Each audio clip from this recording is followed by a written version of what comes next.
Eh bien, bonjour à vous. Cette semaine, nous allons voir si nous vivons comme des insensés. J'aimerais partir du texte des Éphésiens, au chapitre 5, versets 15 et 17. Frères, prenez bien garde à votre conduite. Ne vivez pas comme des fous, mais comme des sages. Ne soyez donc pas insensés, mais comprenez bien quelle est la volonté du Seigneur. Fou, sage, insensé.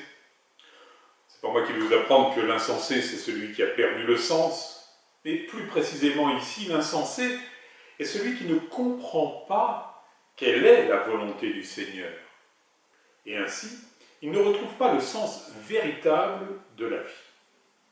Il erre au gré de ses passions, de ses pulsions, de ses appétits, de ses tendances.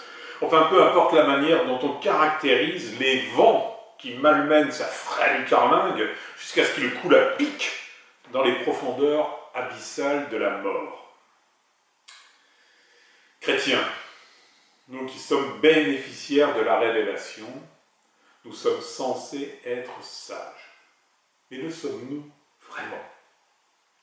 Comment nous comportons-nous par rapport à la déferlante d'informations quotidiennes qui sont comme autant de vagues violentes qui viennent frapper notre esprit jusqu'à l'éroder, comme c'est le cas, j'ai vu l'autre jour, à Soulac, dans le Médoc, où un immeuble au bord de la mer, l'immeuble Le Signal, il porte bien son nom, joliment construit non loin de la plage, aujourd'hui menace de s'écrouler parce que les vagues ont érodé la falaise. Eh bien, ce flot d'informations vient-il consolider notre jugement ou éroder notre jugement? Diffusées en continu, ces informations finissent par faire naître en nous, si nous sommes encore vivants intérieurement, une sorte de nausée, une sorte de dégoût, de plus soif. À quoi nous servent ces informations que l'on nous distille, et le terme évolue, dans les veines de notre âme?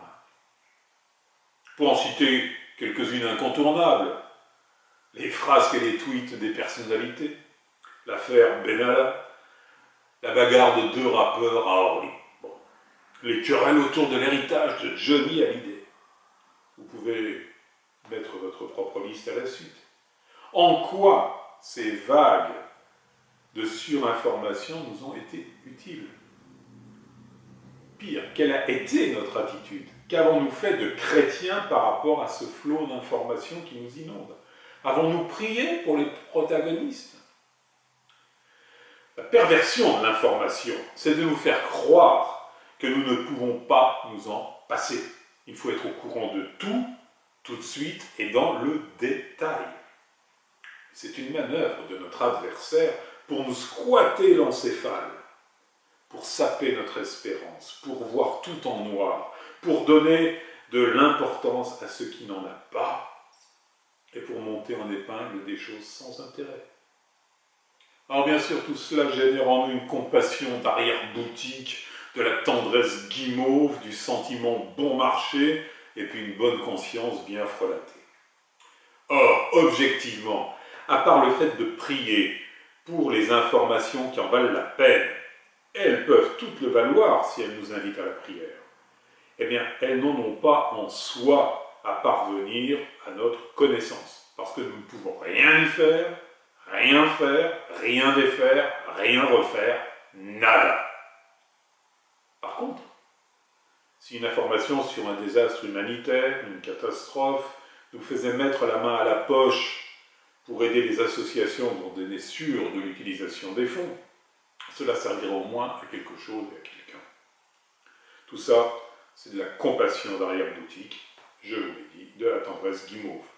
Sortons de l'étourdissement dans lequel ce monde médiatique nous plonge. Écoutons la voix de la sagesse qui nous dit, en Proverbe 9, versets 4 et 6, « Vous, étourdis, passez par ici. » À qui manque de bon sens, elle dit, « Venez, mangez de mon pain, buvez le vin que j'ai préparé. Quittez l'étourderie et vous vivrez. Prenez le chemin de l'intelligence. » Faut-il pour autant se replier sur soi-même, ne plus s'informer? Certainement pas. Et il nous faut rester maître de l'information, attentif surtout à ce qu'elle suscite en nous, intercéder pour les événements, les personnes, les victimes, mais aussi les coupables, et s'engager s'il le faut. Nourrissons-nous surtout du pain de la parole, enivrons-nous du vin de l'esprit, et quittons l'étourderie pour marcher dans l'intelligence et la sagesse que le Seigneur Jésus nous a enseignées. Je vous propose 3 pistes de méditation, d'approfondissement. Premièrement, faisons le point sur notre relation à l'information. Deuxièmement, analysons notre comportement face à elle. Et troisièmement, prions pour les événements qui nous parviennent. Ou sont-ils simplement objets de notre curiosité? Voilà, vous pouvez retrouver cet enseignement sur www.monastère-invisible.com. Bonne semaine à tous, que le Seigneur vous bénisse et restez informés de la volonté du Seigneur.